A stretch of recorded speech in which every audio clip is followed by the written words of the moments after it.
예, 이제 11강 강의하겠습니다. 벨사살이 보았던 그 글씨를 읽지도 못하고 또 그 내용도 해독하지 못하는 상황에서 벨사살이 점점점 이제 고민을 하게 되는데, 그때 이런 고민에 빠져 있는 그 벨사살에게 왕비가 등장합니다. 그래서 그 5장 10절에 보니까 이렇게 되어 있어요. 왕비가 왕과 그 귀족들의 말로 말미암아 잔치하는 궁에 들어왔더니 이에 말하여 이르되, 왕이여 만수무강하옵소서. 왕의 생각을 번민하게 하지 말며 얼굴빛을 변할 것도 아니니이다. 그러면 도대체 지금 여기 나오는 이 왕비는 누구인가? 여러 설이 있습니다. 본문에는 정확하게 나오지 않지만, 그래서 일반적으로 이 왕비는 벨사살의 아내는 아닐 것이다. 벨사살의 아내는 아니었을 것으로 추측을 합니다. 네. 그러면 누구냐? 그는 여기 벨사살의 어머니,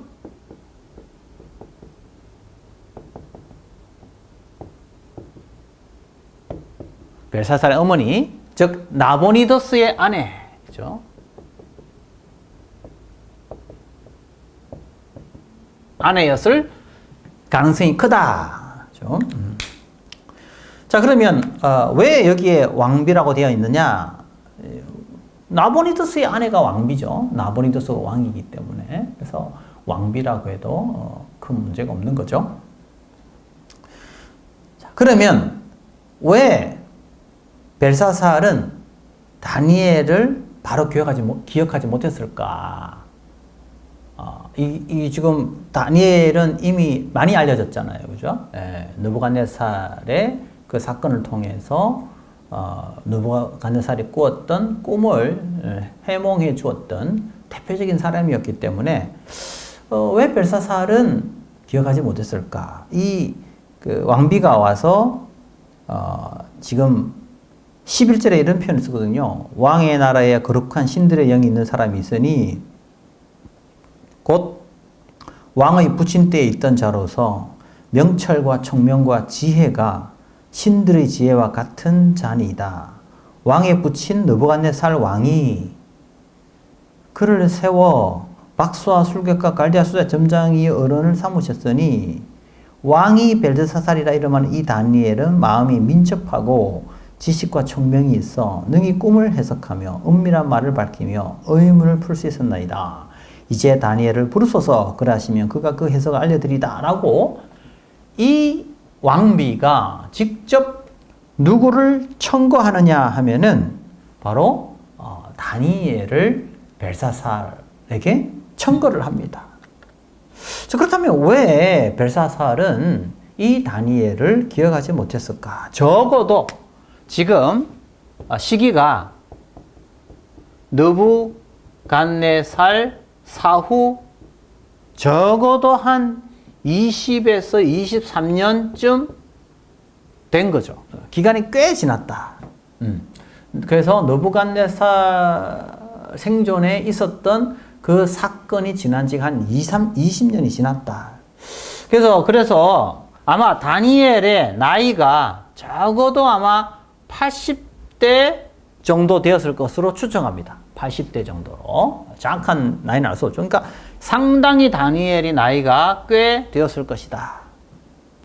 그러다 보니까 이제 빨리 기억이 안 났겠죠. 이 벨사살 같은 경우는 또 그 나이가 그때 당시 어렸을 수도 있고, 그죠? 그러니까 기억이 안 날 수도 있는 거죠. 그러나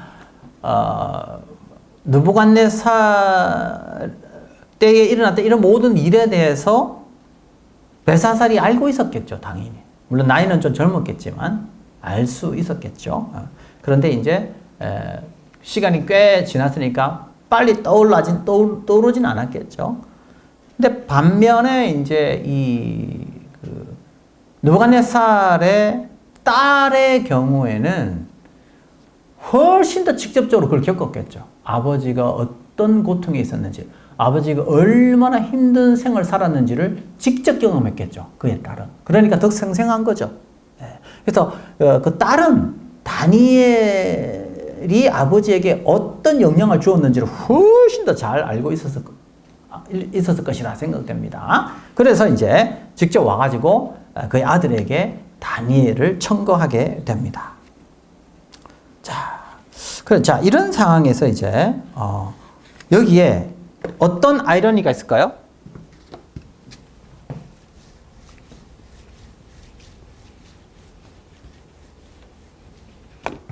자, 5장에 보면 아이러니가 등장하죠. 오늘 읽었던 5장.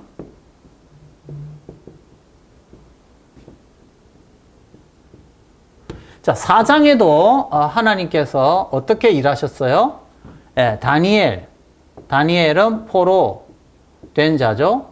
근데 다니엘을 들어서 오히려 누구를? 높은 자, 왕을 오히려 하나님은 낮추신다. 포로된 자를 하나님이 들어서 오히려 다니엘을 낮추시는 하나님이에요. 그러니까 역설이 나죠, 역설. 다니엘 5장에도 이와 동일한 비슷한 아이러니가 나타납니다. 어떤 걸까요? 자, 오늘 이 벨사살은 모독을 했습니다. 어떤 신을 모독했습니까? 여호와를 모독했습니다.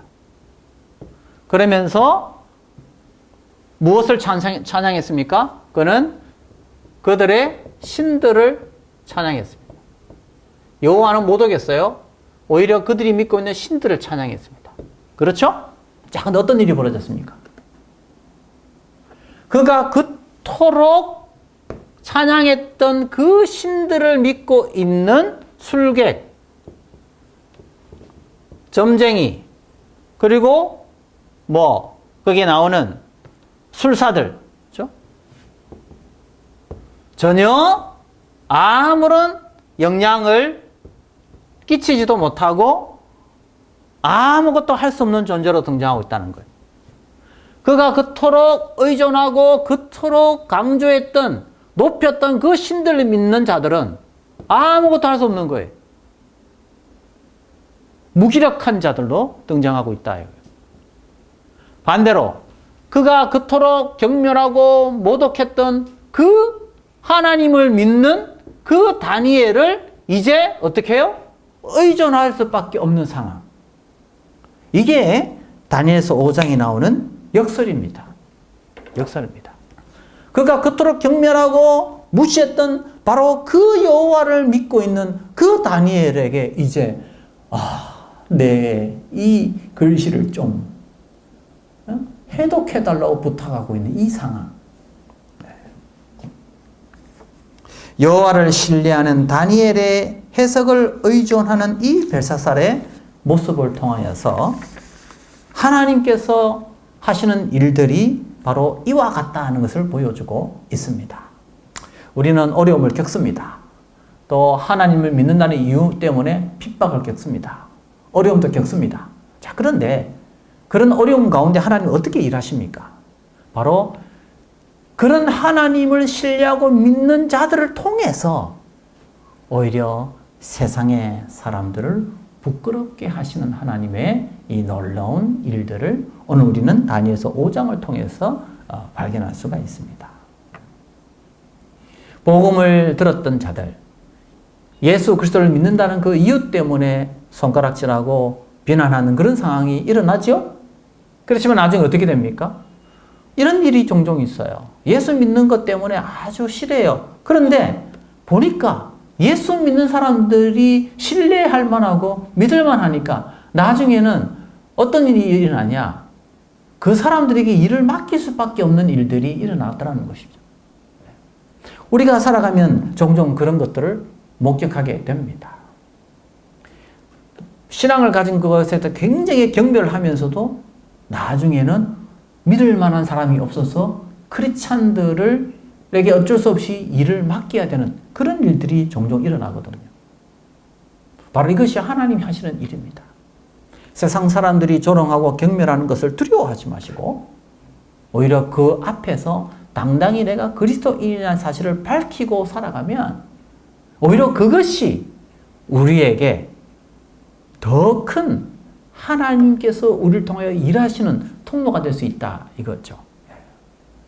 예수쟁이라는 그 손가락질을 두려워해서는 안 되고 믿는 사람은 꼭 그렇게 해야 되냐라는 그런 우리를 참 뭐라 그러죠? 좀 고리타분한 어떤 그런 사람으로 우리를 비난하고 손가락질 할 때가 있어요. 그럴 때마다 우리 그거를 자랑으로 얘기해야 돼요. 그래 나는 그런 사람이야. 그래. 너는 왜 꼭 그렇게 밥 먹을 때 기도해야 되냐? 그냥 나는 그래. 그러면서 그냥 우리는 기도하는 거죠. 조롱하고 그래요. 저도 이제 그런 일을 종종 겪거든요. 뭐 예를 들어서 이런 경우가 생겨나는데요. 어떤 경우 믿지 않는 가족들 중에서 지인들 중에서 갑자기 어려운 일이 닥칠 때 연락이 옵니다. 제가 목사라는 이유 때문에. 그래서 어떻게 되냐? 생각날 때 기도 좀 해달라고 그래요. 그러니까 평소에는 생각이 안 나다가 어려운 일이 생기니까 이게 그 밥 먹을 때 기도한다고 그렇게 손가락질 했잖아요, 그죠? 근데 나중에 어떻게 해요? 그런 기도를 요청하는 경우가 종종 있어요. 생각이 안 나잖아요, 그죠? 다른 사람들은 밥 먹을 때 기도 안 하잖아요. 근데 저 사람은 밥 먹을 때 기도한 게 생각이 나는 거예요. 그 어렵고 힘들 때 밥 먹을 때 기도했던 그 목사가 생각이 날 때가 있거든요. 그래서 우리가 인생을 살아가면서 그리스도인으로서 우리가 지켜야 될 것, 예배드리고 또 11조하고 그리고 또 기도하고 이런 것들이 믿지 않는 사람들의 눈에는 참 고리타분하고 깝깝해 보여도 나중에는 하나님이 우리의 그런 하나님 앞에 온전히 드렸던 우리의 삶과 우리의 헌신을 통해서 오히려 하나님은 세상 사람들을 부끄럽게 하는 일들을 행하실 수 있다는 거예요. 그게 바로 오늘 본문에 나오고 있습니다. 다니엘서 5장에서. 그렇게 경멸했던 손가락질하던 그 하나님을 믿는 그 다니엘을 의지할 수밖에 없는 상황이 되어버린 거예요. 뭐 저도 개인적으로 뭐 그런 참 고백할 수 있는 사건도 참 많지만 이 강의중이라 제가 뭐 저 개인적인 이야기를 나눌 수는 없고 나중에 혹시 저하고 개인적으로 만나시게 되면 저는 이런 부분에 대해서 나눌 수 있는 이야기들이 참 많습니다.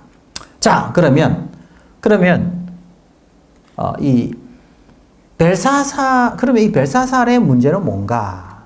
자, 다니엘이 그래서 이제 와서 이거를 해몽을 합니다. 알려줍니다. 그래서 이제 17절, 17절 보겠습니다. 다니엘이 왕에게 대답하여 이르되 왕의 예물은 왕이 친히 가지시며 왕의 상급은 다른 사람이 있어서. 자, 아까 그 벨사살이 뭐랬죠? 이 글을 읽고 해독해내면 뭐 옷도 주고, 그죠? 그다음 금사슬도 주고, 뭐 높은 지위를 주겠다는데 다니엘이 뭐라니까? 왕이시여 나는 그런 게 관심이 없습니다. 저에게 그런 거 안 주셔도 됩니다. 안 주셔도 되지만 그래도 제가 왕을 위해서 이 글을 읽고 해석하겠습니다 하고 이제 읽어줍니다. 그러면서 이렇게 돼 있죠. 18절에 왕이여 지극히 높으신 하나님이 왕에 붙인 느부갓네살에게 나라와 큰 권세와 영광과 위엄을 주셨고 그에게 큰 권세를 주셨으므로 왕 백성들과 나라들과 언어가 다른 모든 사람들이 그의 앞에서 떨며 두려워하였으며 그는 임의로 죽이며 임의로 살리며 임의로 높이며 임의로 낮추었더니 20절에 봅시다. 그가 마음이 높아지며 뜻이 완악하여 교만을 행함으로 그의 왕위가 폐함받으며 그의 영광을 빼앗기고 다 누구에 대한 이야기예요 지금? 느부갓네살의 왕에 대한 이야기죠. 21절에 사람 중에 쫓겨나서 그의 마음이 들짐승의 마음과 같았고 이게 쭉 이제 느부갓네살 왕이 어떻게 교만해서 하나님의 심판을 받아서 들짐승처럼 그렇게 되었는가. 그러면서 이제 나중에는 어떻게 돼요? 지극히 높으신 하나님이 사람 나라를 다스리시며 자기의 뜻대로 누구든지 그 자리에 세우시기를 알기에는 결국 알게 된 거죠. 느부갓네살이. 아, 이 권세가 나에게서 오는 것이 아니고 하나님께서 오는 것이구나 알게 된 거예요. 근데 22절에 그 다음에 이제 이게 직접적으로 이제 다니엘이 벨사살에게 던지는 메시지예요. 벨사살이요, 왕은 그의 아들이 되어서 이것들 다 알고도, 자, 여기서 핵심. 외조부에게 일어난 이 일들을 이 벨사살이 알았다는 거예요, 몰랐다는 거예요? 다 알았다는 거예요. 아직도 마음을 낮추지 아니하고 도리어 자신을 하늘의 주제보다 높이며 그의 성전 그릇을 왕 앞으로 가져다가 왕과 귀족들과 왕후들과 후궁들이 다 그것으로 술을 마시고 결국 다른 신들을 찬양하고 하나님께 영광을 돌리지 아니했다. 그래서 하나님께서 이 손가락을 보냈다는 거죠. 그 손가락에 기록된 글자는 뭐냐? 메네 메네 데겔 우바르신이라는 글자다라고 이제 설명을 합니다. 그리고 메네 메네 데겔 우바르신의 뜻이 뭐냐? 26절에 메네는 하나님이 이미 왕의 나라의 시대를 세웠다. 이게 세웠다는 뜻이에요. 세웠다. 세웠다. 이게 센다, 단다 이거죠. 그리고 메네 데겔의 말은 끝나겠다. 그렇죠? 그래서 메네 데겔 우바르시란 말은 세워서 그것을 끝나게 하셨다. 그렇게 이제 설명을 합니다. 그래서 이제 나중에 설명하겠지만 메네라는 말은 세다라는 말이고 데겔이라는 말은 제다라는 뜻이에요. 그 다음에 파르시라는 말은 나누다는 뜻인데 제가 나중에 따로 설명해 드리겠습니다. 결국 이것은 왕의 나라가 결국 나누어져서 멸망하게 된다라는 그런 뜻을 가지고 있습니다. 자, 그래서 이제 오늘 본문에 벨사살의 문제를 다니엘이 심각하게 시작합니다. 자, 그럼 벨사살의 문제를 좀 더 정리해 볼게요.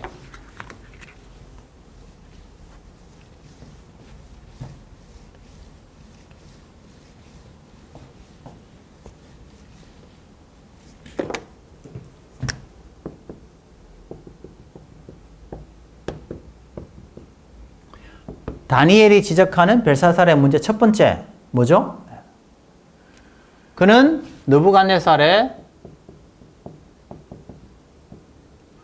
일을 알고도 그것을 어떻게 해요? 교훈이란 말이죠. 그 과거로부터 알고도 인정하지 않는 거지.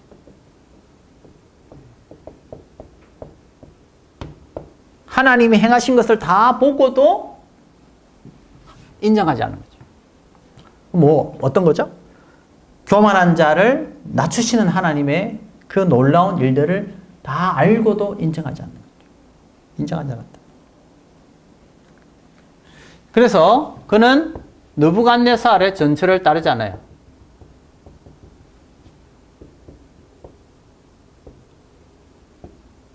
여기서 전철이란 말은 뭐죠? 나중에 뭐죠? 회개하죠.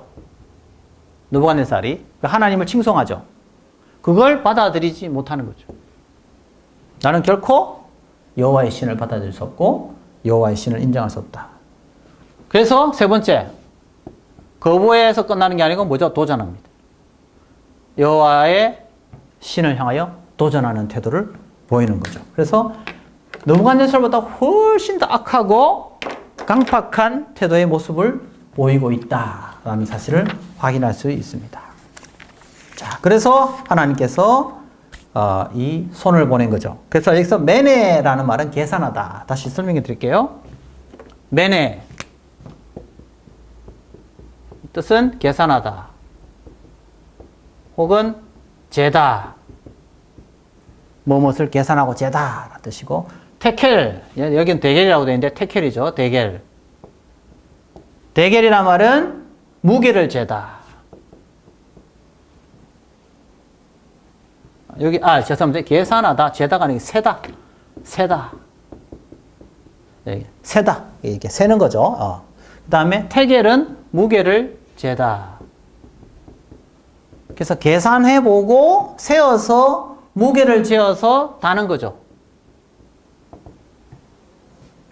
다음에 여기 우파르신, 이렇게 파르신이라는 말인데, 이 파르신이라는 말은 나누다. 그래서 나누어지다라는 뜻이에요. 나누어지다. 나누어지다. 그러면 여기서 주로 죄다 할 때는 뭘 주로 죄입니까? 그의 문제들, 죄악들, 악행들과 관련이 있다고 볼 수 있죠. 특별히 오늘 본문에 보면 얼마나 이 벨사살 왕이 하나님 앞에서 얼마나 그 교만한 태도를 보이고 있는지를 알 수가 있어요. 신성모독적 행위를 보여주고 있고, 과거의 교훈을 완전히 무시하고 악을 행하고 있는 그의 모습. 그것이 다 이제 계산해서 세워지고, 나중에는 그 무게까지 다 달아져서 나중에는 이제 심판이 이루어지는데, 그게 뭐냐? 나라가 나눠져 버리게 된다라는 것이죠. 그래서 결국 어떻게 됩니까? 30절에 보면 그날 밤에 갈대아 왕 벨사살이 죽임을 당하였다. 즉각적으로 하나님께서 벨사살을 심판하여서 그를 죽이셨음을 알 수가 있습니다.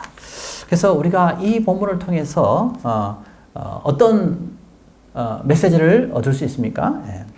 바벨론의 포로로 잡혀가 있는 그 다니엘에게 하나님은 계속해서 함께 하시고, 그 위기 상황 속에, 어려운 상황 속에서도 그 믿지 않는 자들이 풀 수 없는 그 꿈이나 혹은 글씨를 읽고 해독하게 함으로써 하나님의 전능하심을 보여주셨고, 또 그런 포로민을 통하여 오히려 거대한 권력을 가진 자를 심판하시는 하나님의 위엄과 권능을 보게 됩니다. 그래서 이 땅 가운데 살면서 특히 예수 믿는다는 이유만으로, 크리스찬이라는 이유만으로 어려움을 겪고 손가락질 당하고 믿지 않는 자들로부터 조롱을 당하는 이런 우리 교회가 앞으로 어떤 태도를 가져야 할 것인가를 잘 보여주고 있습니다. 앞으로 계속해서 하나님을 도전하는 그런 악의 세력이 점점 더 강해질 겁니다.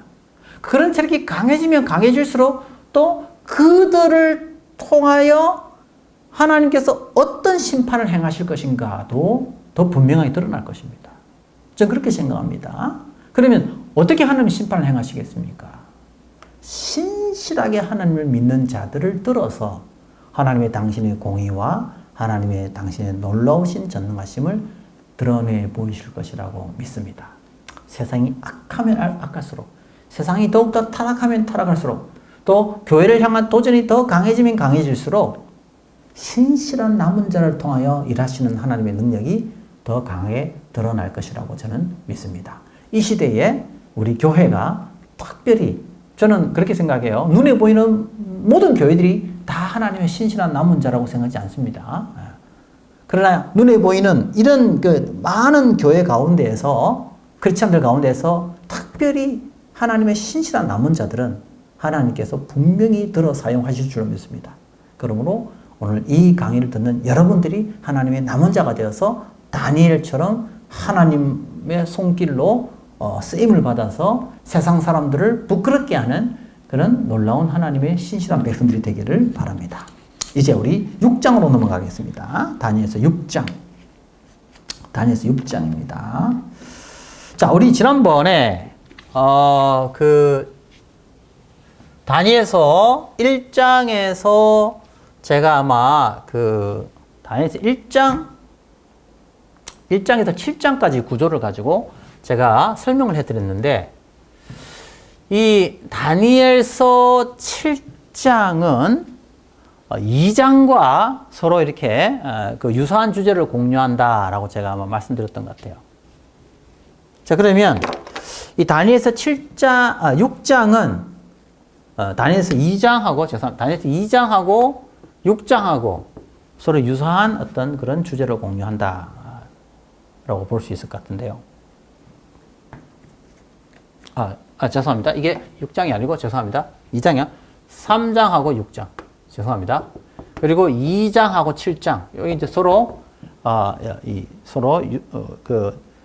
같은 주제를 서로, 공유하고 있죠. 그래서, 6장하고 이제 3장하고 같은 주제를 공유하고 있는데, 여러분 이제 기억 속에, 자, 보면 3장은 어떤 사건이 있었죠?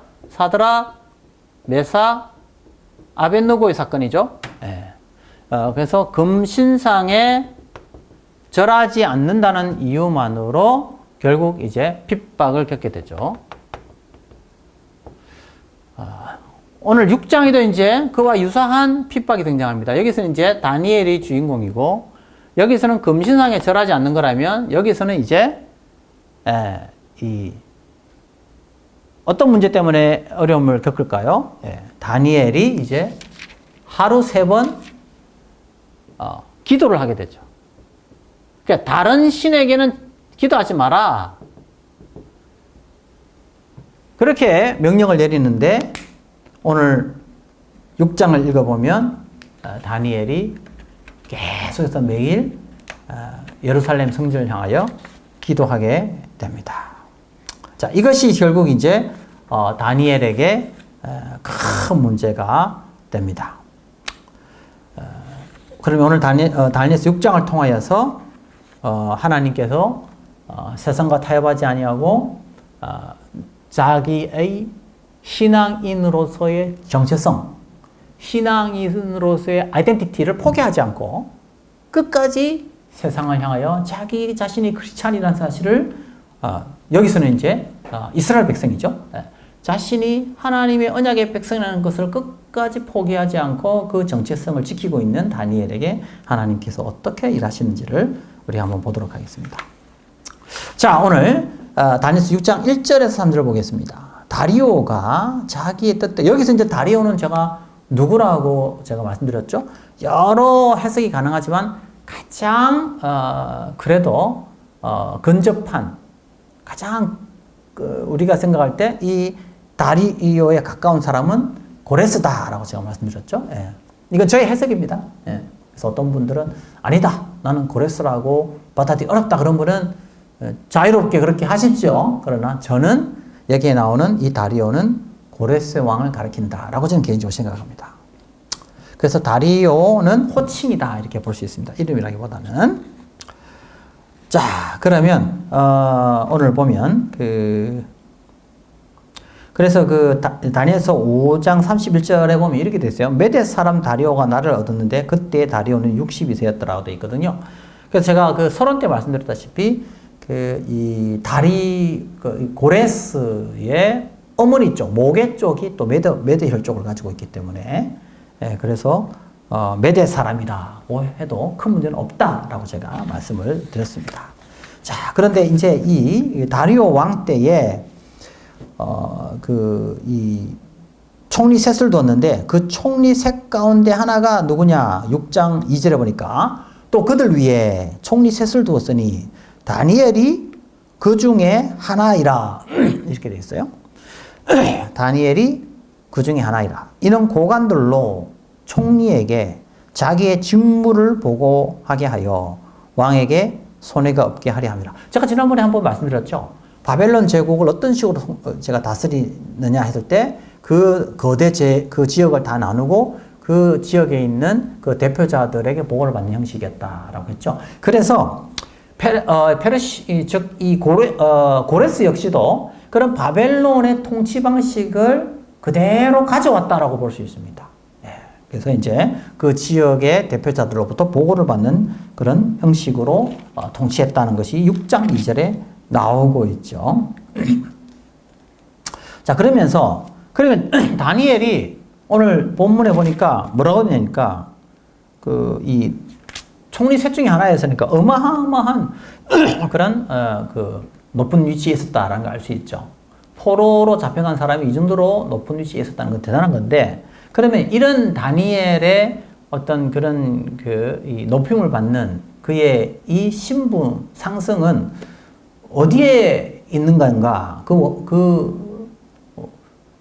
정말 이렇게 다니엘이 높은 위치에 있었던 그 비결은 뭔가? 무엇이 그로 하여금 이런 위치에 이르게 하였는가? 이게 이제 3절에 나오는데요. 3절에 한번 다 같이 읽겠습니다. 다니엘은 마음이 민첩하여 총리들과 고관들 위에 뛰어나므로 왕이 그를 세워 전국을 다스리게 하고자 한지라. 이렇게 되어 있는데 오늘 3절에 보면요. 참 놀랍죠? 이렇게 되어 있어요. 3절에 보면 마음이 민첩하여 라고 되어 있어요. 민첩하다. 마음이 민첩하다. 이거를 아람어로 좀 쓰면 이렇게 했는데요. 마음이 민첩하다.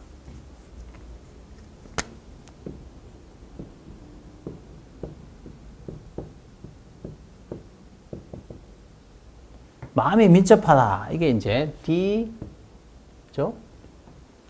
루아흐죠? 그죠? 맞죠?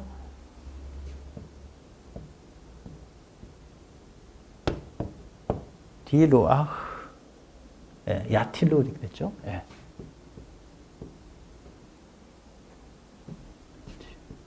야틸루. 야틸라 돼 있네요. 야틸라. 그죠? 예, 맞습니다.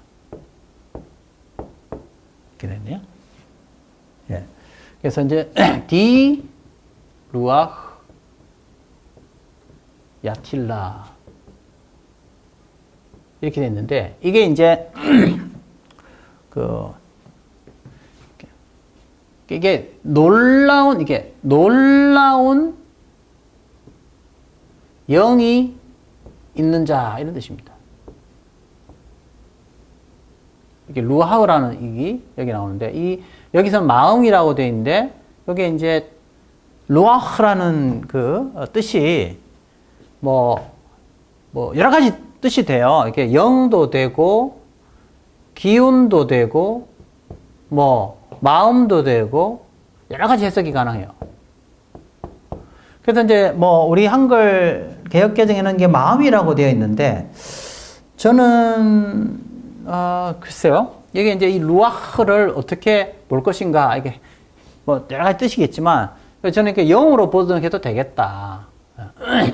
그러니까 하나님의 영이 함께하는 사람이다 이렇게 해석할 수도 있고 아니면 마음이 민첩했다 이 마음으로서 해석해도 틀린 표현은 아닙니다. 근데 이제 이런 민첩함이 어디서부터 오는 거냐? 이거는 하나님께로부터 오는 것이다.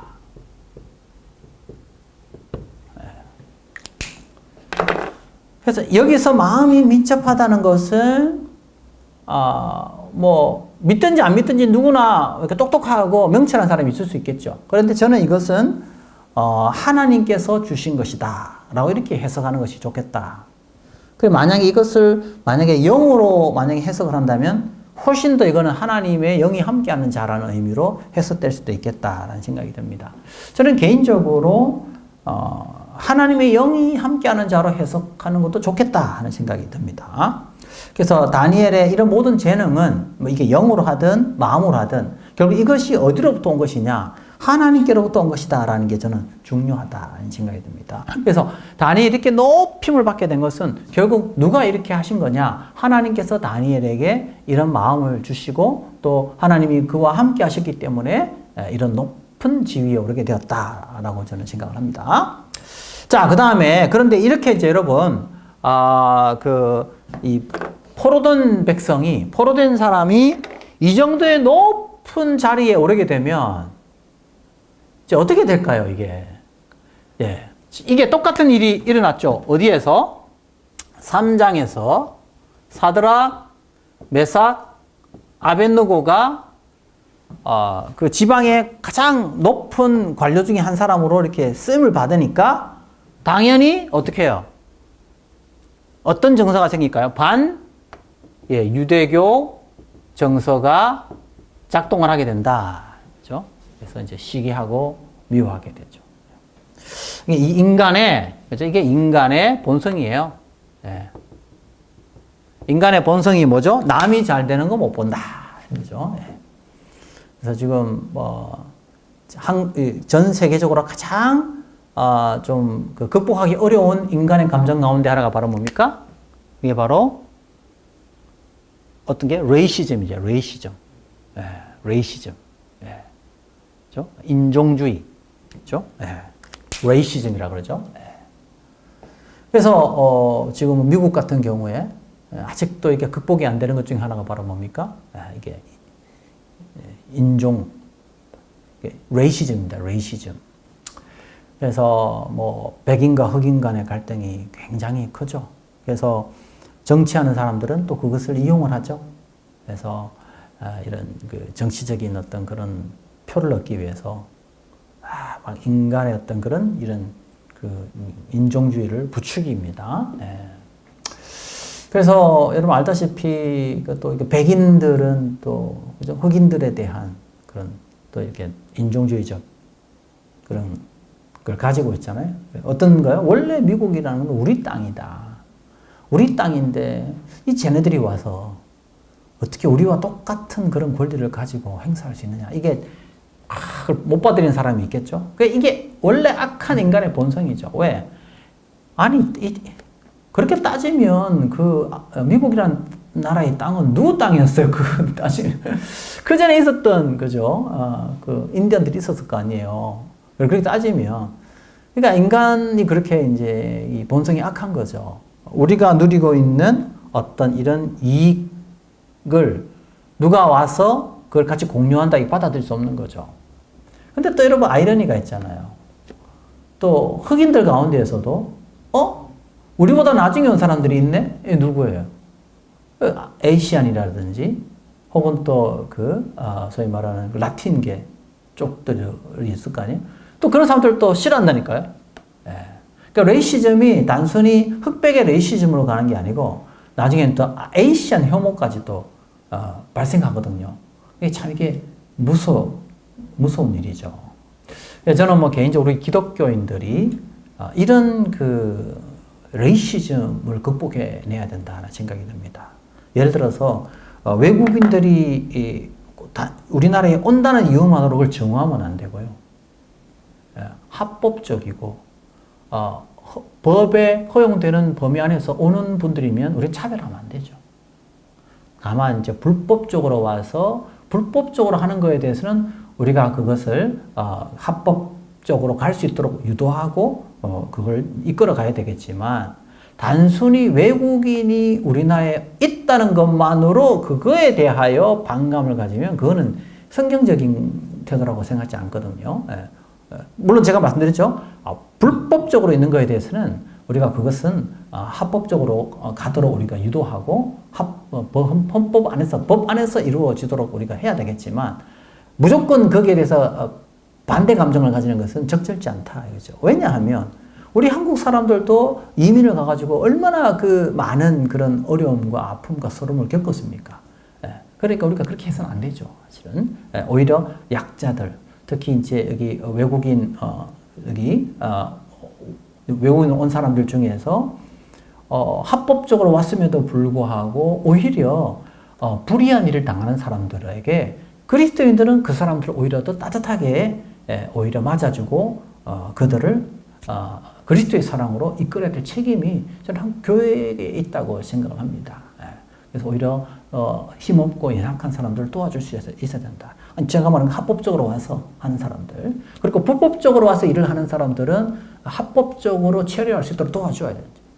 도와줘야 된다. 그런 태도가 중요하다. 제가 왜 이런 이야기를 드리냐면은 인간의 본성 가운데 하나가 바로 이런 여기 보면 이제 반유대교 정서가 나오는데 남이 잘 되는 거 이렇게 보기 싫어하는 이런 인간의 속성이 있는 거죠. 그래서 예를 들어서 우리나라에도 누가 와서 한국 합법적으로 그죠? 영주권을 받고 시민권을 받아서 그 사람이 공부를 열심히 해서 그 사람이 뭐 성공도 하면 축하해 줘야 되죠. 그리스도인으로서는 그죠. 근데 저 사람은 출신이 어디 하던데 그런데 저 사람이 저거 뭐 의사도 하고 변호사도 하고 배가 아프다. 안 믿는 사람은 그럴 수 있죠. 그러나 그렇지 않은 그래서는 안 된다. 그렇지 않은 그래서는 안 된다. 그렇죠? 자, 한번 보겠습니다. 역시 다니엘도 뭐예요? 총리 가운데 3명의 그 총리 가운데 한 사람이었으니까 당연히 어떤 생각을 가지겠어요. 대부분의 이 타락한 인간들은 그거를 좋게 여길 사람이 많지 않다 이거죠. 그러면 어떻게 될까요? 이제 다니엘을 공격하기 위하여 그를 무너뜨리기 위하여 이제 이 계획을 세우게 되는데 바로 그 계획이 이제 4절부터 나타나는데 우리 다음 강좌에서 이 내용을 좀 더 자세히 살펴보도록 하겠습니다.